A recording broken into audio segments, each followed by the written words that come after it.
여러분 안녕하십니까? 포항 MBC 뉴스투데이입니다. 오늘도 맑은 날이 이어지는 가운데 어제보다 기온이 다소 오르며 큰 추위는 없겠습니다. 밤부터는 바람이 강하게 불겠고 미세먼지 농도도 높아질 가능성이 있습니다. 안수진 기상캐스터입니다. 오늘은 어제보다 포근하겠습니다. 한낮 기온이 7도에서 9도로 어제보다 1에서 3도가량 높을 것으로 예상됩니다. 하늘 표정도 대체로 맑은 가운데 미세먼지 걱정도 크게 없겠습니다. 다만 밤부터는 스모그가 유입되면서 미세먼지 농도가 나쁨 수준까지 오를 가능성이 있습니다. 오늘 밤부터는 바람이 강하게 불기 시작하겠습니다. 동해 중부 먼바다에는 풍랑 예비특보가 내려졌는데요. 이 특보는 오늘 밤에 발효가 될 예정입니다. 자세한 지역별 날씨 알아보겠습니다. 오늘도 경북 동해안으로는 건조특보가 이어지는 가운데 하늘 표정은 대체로 맑다가 오후에 구름 많아지겠습니다. 낮 기온 울진 9도, 영덕과 경주가 7도, 포항이 8도입니다. 울릉도와 독도는 구름 조금 지나겠습니다. 낮 기온 울릉도 8도, 독도 10도입니다. 동해상도 구름 조금 지나겠고 바다의 물결은 동해 중부 해상에서 최고 3.5m, 동해 남부 해상에서 최고 2.5m까지 일겠습니다. 당분간 큰 추위는 없는 가운데 주말 동안 울릉도와 독도에는 비나 눈 소식이 들어 있습니다. 날씨였습니다. 요즘은 볏짚을 소사료로 전량 걷어가면서 토양의 산성화 우려가 나오고 있습니다. 농토 황폐화를 막기 위해 지방자치단체가 보조금을 주고 볏짚을 논에 돌려주는 사업을 하고 있는데 이번에는 축사한 농민들이 사료 부족을 걱정하고 있습니다. 김기영 기자입니다. 소 먹이로 쓰일 베일링 사일리지가 추수가 끝난 들판 곳곳에 쌓여 있습니다. 500kg짜리 사일리지 한 개로 농민에게 떨어지는 수익은 2만 원 선. 쌀 농사의 5분의 1에 맞먹는 헥타르당 35만 원의 부수입이 생깁니다. 농림축산식품부에 따르면 사료용 볏짚은 2016년 174만 4천 톤, 2017년 208만 6천 톤으로 20% 가까이 늘었습니다.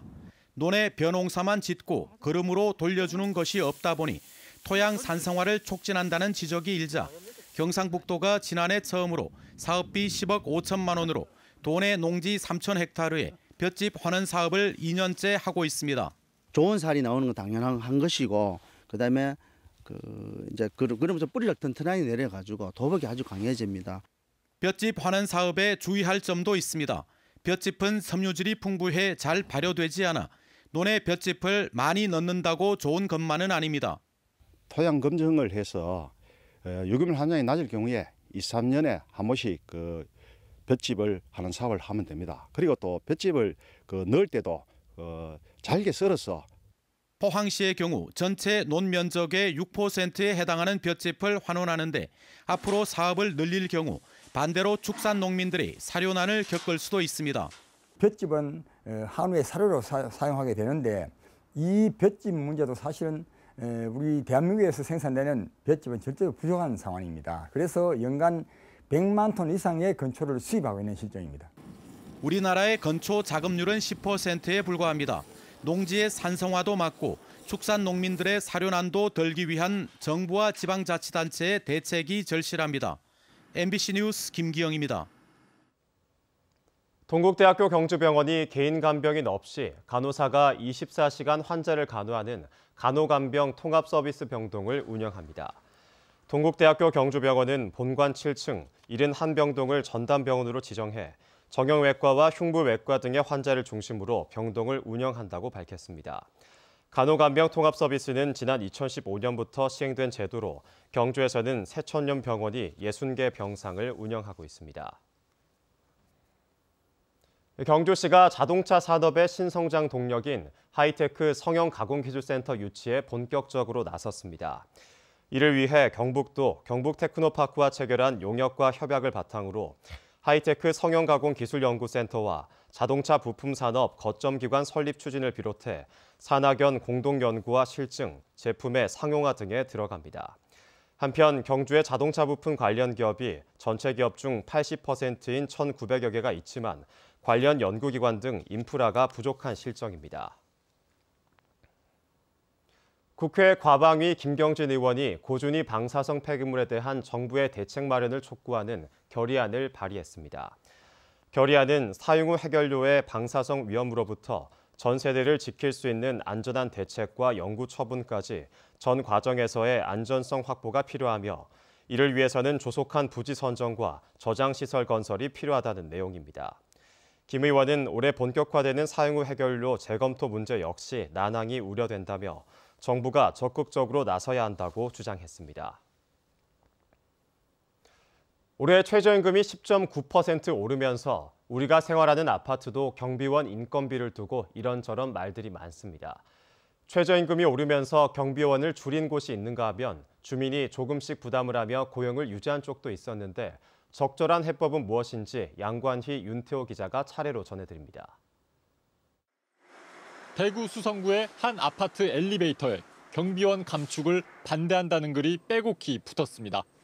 당장 몇 푼 아끼자고 경비원을 해고하냐는 항의글부터 우리가 약자들을 지키자는 호소글까지 다양합니다. 여기 되게 어두운데 밤에 여기 오면은 저기 불 꺼져 있으면 되게 무섭거든요. 여기 계시는 분들 다 같이 나눠서 내시는 거니까 사실상 저희 입장에서 증가되는 금액은 얼마 안 되는 걸로 알고 있는데 이 아파트에서 경비원 10명 가운데 6명이 새해를 맞자 해고됐습니다. 경비 인력이 60%나 줄어든 이유는 최저임금 인상입니다. 주민 안전을 지키고 택배를 받아두는 등 각종 잡무도 맡았던 각동 경비실은 새해부터 텅 비었습니다. 남은 경비원들은 마음 한쪽이 무겁지만 더 많아진 일을 하느라 정신없습니다. 경비를 하면 다 하는 거죠. 경비도 해야 되지만 또 밖에 폐지장 청소도 해야 되고. 여기는 지금 경비실이 잠겨있던데 이제 지금 다 비게 되는 거죠. 일부 주민들은 미리 의견도 듣지 않고 입주자 대표끼리 경비원 해고를 결정했다며 절차를 문제 삼고 있습니다. 여러분이 그 동의를 구하지 못하고 그러면 사과드립니다 해놨는데 소책도 없이 공고도 안 붙여놓고 찬반을 눌러가지고 결정을 해야 됩니다.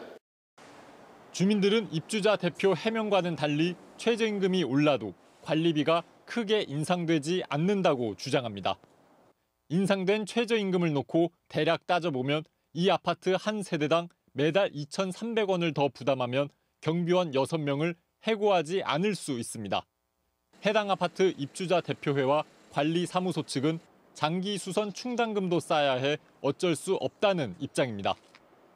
최근 울산의 한 아파트에서도 이 아파트처럼 경비원 22명이 해고됐습니다. 최저임금 인상을 이유로 경비원 같은 취약계층이 영향을 받고 있습니다. 반면 주민들이 최저임금 인상분을 받아들이고 경비원 해고를 막은 곳이 있습니다. 윤태호 기자가 전해드립니다. 네, 지금 제가 서 있는 이 아파트는 조금 전 양관희 기자가 소개한 아파트와는 사정이 다릅니다. 최저임금이 인상됐지만 경비원을 한 명도 해고하지 않고 고용을 유지하고 있습니다. 오히려 최저임금 인상분만큼 월급을 더 올려줬습니다. 입주민들이 이런 결정을 내렸다고 하는데요. 어떤 배경이 있었는지 제가 직접 들어가서 알아보겠습니다. 이 아파트에서 근무하는 경비원은 8명입니다. 2008년부터 10년째 고용을 유지하고 있습니다. 최저임금이 올라도 해고하지 않았습니다. 대신 입주민들이 임금 인상분을 분담해 왔습니다. 올해가 고비였습니다. 최저임금이 시간당 8,350원, 지난해보다 11% 올랐기 때문입니다. 주민들의 1년치 부담액이 가구당 평균 42,000원, 전체로는 지난해보다 2,740만 원 늘었습니다. 물론 반대도 있었지만 배려가 앞섰습니다. 경비원도 같은 가족이라는 이유입니다. 경비원을 줄일 수도 있었겠죠. 주민들이 오히려 양질의 서비스를 받기 위해서라도 이렇게 유지해야 된다. 그런데 더 뜻을 모았습니다. 우리는 행복하지. 그는 임금들 한 푼만 없어요. 일만 시켜주면 우리 감사하는 거예요. 상생을 위한 배려는 행복 바이러스를 만들었습니다. 대민 서비스 관계라든가 거기서 되게 신경을 많이 쓰고 있습니다. 그만큼 잘해주시기 때문에. 바로 인근에 있는 이 아파트도 경비원 6명을 그대로 고용하기로 했습니다. 대신 입주민 부담을 조금이나마 덜기 위해 경비원 휴식 시간을 조금 더 늘렸습니다. 그렇다고 하더라도 최저임금 인상분이 수당에 반영돼 경비원들은 한 달에 200만 원 정도를 받게 됩니다. 작지만은 나눠 가질 수 있는 방법을 찾자. 그래서 이제 이번에 그 휴게 시간 조금 느리고 그렇게 전체 고용하는 걸로 통과됐습니다. 최저임금 인상이 경비원을 해고하고 이게 모여 고용 상황을 나쁘게 만든다는 주장도 있습니다. 하지만 이들 아파트 사례를 보면 또 여러 통계와 연구 결과를 종합하면 저임금 노동자를 줄여 양극화를 해소하는 효과를 내고 있기도 합니다. MBC 뉴스 윤태호입니다. 보건복지부가 413개 의료기관을 대상으로 실시한 2018년 응급의료기관 평가에서 포항 세명기독병원이 7년 연속 최우수 A등급을 받았습니다. 이번 평가에서는 안전성과 환자 중심성 등 6개 부분을 평가했고 세명기독병원은 응급의료기관 가운데 7위, 도내에서는 1위로 평가받았습니다. 포항 세명기독병원은 2017년 응급의료센터를 증축했고 응급 전문 인력 55명을 배치하고 있습니다. 포항시는 대구권 6개 대학교와 투자 협약으로 건립한 향토생활관 입사생 135명을 모집합니다. 해당 학교는 경북대와 영남대, 계명대, 대구대, 대구가톨릭대학교와 경일대학교로 생활 정도와 포항시 거주 기간, 성적 등의 선발 기준에 따라 선발됩니다. 대구공항 이전 후보지가 우여곡절 끝에 군위와 의성 두 곳 모두로 결정된 게 작년 3월 14일이었습니다. 이제 이전 후보지에서 후보 두 글자를 떼고 이전지를 결정해야 하는데 그 뒤 10개월 동안 한 발짝도 나아가지 못하고 있습니다. 이러다 이전 자체가 흐지부지 되는 게 아닌가 하는 의혹마저 나오고 있습니다. 정동원 기자입니다. 대구공항 이전은 현재 이전 후보지 선정을 마치고 이전 주변 지역 지원 계획 수립 단계에 와 있습니다. 이전 주변 지역 지원 계획을 수립하려면 이전 사업비가 나와야 하는데 여기서 양 당사자인 국방부와 대구시의 의견이 맞서 있습니다. 대구시가 제시한 총 사업비 7조 2,465억 원이 적다는 겁니다. 사업비 자체의 문제라기보다 이 사업비로는 군 작전 수행에 필요한 부지 353만 평을 확보할 수 없다고 국방부는 보고 있습니다. 의성과 군위 두 곳 모두 산악 지형이라 이 돈으로 산을 깎고 평탄화 작업을 하면 공항 부지가 상당 부분 줄어든다는 입장입니다. 그러나 대구시는 현 상태의 이전 사업비는 추정치여서 큰 의미를 두지 말자는 입장입니다. 이 때문에 이전 부지 한 곳을 먼저 선정하고 기본 계획을 세운 뒤 이전 사업비를 산출하자고 양 시도지사가 얼마 전 12월 12일 정경두 국방부 장관을 찾아가 제안했습니다. 우리가 공항 이전하는데 정부 돈을 투입한다든지 이런 법안을 또 새로 만들 수도 있으니까 일단은 빠르게 시행하기 위해서는 한 곳을 먼저 정하고 국방부 장관은 당시 검토하겠다고 답변한 것으로 알려졌지만 실무진에서는 절차를 바꿔도 법적으로 문제가 없는지 고심하고 있습니다. 이와 별도로 국방부와 대구시 간 이견을 보인 이전 사업비, 즉 부지 면적 문제에 대해서는 양측이 절충 작업을 진행 중입니다. 빠르면 이달 중으로 결론이 나 이후 주민투표 등의 행정 절차까지 순조롭게 진행된다고 가정한다면 올 연말에는 이전 부지가 최종 결정될 수 있을 것으로 국방부는 기대하고 있습니다. 그럼에도 불구하고 대구공항 이전이 무산되지 않을까 하는 우려에 대해서는 특별법에 따라 추진되기 때문에 정치적 고려가 있을 수 없다고 국방부 관계자는 밝혔습니다. 이는 작년 10월 국방부 장관에 대한 국정조사와 얼마 전 양 시도지사 면담을 통해서도 확인됩니다. 민간 공항은 대구에 두고 군 공항만 이전하자는 일부 여론에 대해 국방부 관계자는 현실성이 없다고 했고 민간 공항 주무관청인 국토부 관계자 역시 통합 이전을 추진하는 국방부 결정에 따를 뿐 고려해 본 적 없다고 잘라 말했습니다. MBC 뉴스 정동원입니다. 포항 슬러스가 2016 리우올림픽 대표 출신 측면 수비수 심상민을 영입했습니다. 심상민은 빠른 발을 이용한 과감한 오버래핑의 장점인 왼쪽 풀백으로 계약 기간은 2년입니다. 올 시즌 포항의 측면 수비를 책임졌던 강상우가 입대를 앞둔 상황에서 심상민의 영입은 팀의 전력에 큰 보탬이 될 전망입니다. 포스코가 인도네시아 쓰나미 피해 복구 성금으로 50만 달러를 기부하기로 했습니다. 포스코 인도네시아 제철소와 인접해 있고 피해도 컸던 자바섬 판데글랑과 안야르 지역에 긴급 구호팀을 보내 자원봉사 등 구호 활동을 펼치고 있다고 밝혔습니다. 포스코는 지난해 인도네시아의 지진 피해 복구를 위해서도 63만 달러의 성금을 전달하고 주택 10채를 지어 기부하기도 했습니다. 중앙선 복선 전철화 사업에 맞춰 영주역이 252억 원이 투입돼 새로 지어집니다. 47년 만의 신축인데 지역의 새로운 랜드마크가 될 것으로 전망됩니다. 조동진 기자입니다. 석탄 산업이 호황을 누리던 지난 71년 준공된 영주 역사는 당시 여객과 물류 수송의 중심지로 번영을 누렸습니다. 47년이 지난 지금은 노후 건물이 되면서 지역민과 철도 이용객의 불편이 커지자 역사 신축의 목소리가 높았습니다. 당초 영주 역사는 기존 역사를 개량하는 리모델링으로 계획됐지만 기획재정부 심의 결과 신축하는 것으로 최종 확정됐습니다. 총 사업비는 당초보다 184억 원 늘어난 252억 원으로 4,700여 제곱미터에 여객의 편의상을 크게 높인 이용자 중심의 역사로 신축됩니다. 한국시설공단과 협의하여 금년 1월 중에 공사를 실시 설계하여 2020년도에 공사를 발주, 2021년도에 완료할 계획으로 추진하겠습니다. 역사 신축이 마무리되면 현재 진행 중인 중앙선 복선 전철화 사업과 조기 시행이 추진 중인 서산 울진간 중부권 동서횡단철도의 거점역으로 영주의 위상이 높아질 전망입니다. 철도 도시로서의 위상을 우선 이제 회복하는 데 크게 도움이 될 것 같고요. 저는 이제 복합 생활문화 공간으로 같이 이렇게 좀 꾸며서 영주의 랜드마크로서 지역 경제 활성화에도 도움이 되도록 그렇게 추진할 계획입니다. 또 경북선과 영동선까지 교차하는 영주 역사의 신축은 주변 도심지를 포함한 도시 재생 효과까지 거둘 수 있을 것으로 보입니다. 철도역은 그 도시의 얼굴로 지역 이미지를 결정짓는 중요한 역할을 합니다. 새로운 영주 역사가 쇠락한 영주를 부흥하는 계기가 될지 기대됩니다.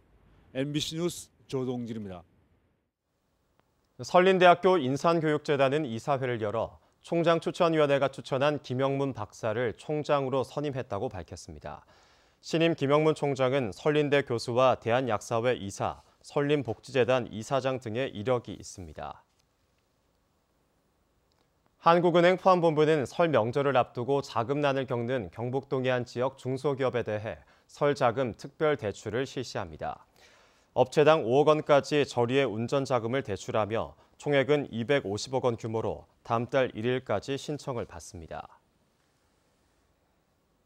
울릉군은 올해 6천만 원을 들여 초중고교생 무상급식과 중고교 신입생 교복 무상 지급을 실시합니다. 대상 학생 수는 모두 130명으로 울릉군은 초중고교생 전원에게 무상급식과 교복 무상 지급을 실시하는 건 경북 시군 가운데 처음이라고 밝혔습니다. 경북교육청이 전국학교 비정규직연대회의와 2019년도 임금협약을 체결했습니다. 전국 17개 시도교육감 대표단과 합의된 임금협약 주요 내용으로는 기본급 2.6%와 근속수당 2,500원 인상, 정기상여금 90만 원 지급, 그리고 조리종사원의 방학 중 유급휴가 신설, 복지사와 운전원의 명절 휴가비 신설 등입니다.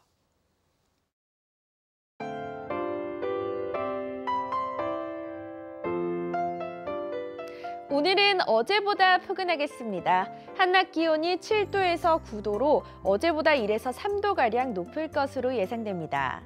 하늘 표정도 대체로 맑은 가운데 미세먼지 걱정도 크게 없겠습니다. 다만 밤부터는 스모그가 유입되면서 미세먼지 농도가 나쁨 수준까지 오를 가능성이 있습니다. 오늘 밤부터는 바람이 강하게 불기 시작하겠습니다. 동해 중부 먼바다에는 풍랑 예비특보가 내려졌는데요. 이 특보는 오늘 밤에 발효가 될 예정입니다. 자세한 지역별 날씨 알아보겠습니다.